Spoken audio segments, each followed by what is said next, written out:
मान ला कि हम रात के सुत गइली और हमरा सुबह सुबह अकाउंट में 5 करोड़ रुपया आ गइल। तो रुपया होई का उ? पहिले तो 1 करोड़ की गाड़ी खरीदम, फिर 1 करोड़ के घर बनवाई, 2 करोड़ हो गई। फिर सरकार 1 करोड़ के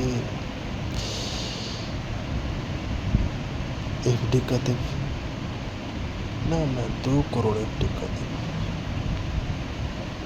ना 3 करोड़ एफडी कर दे। ई सही रही।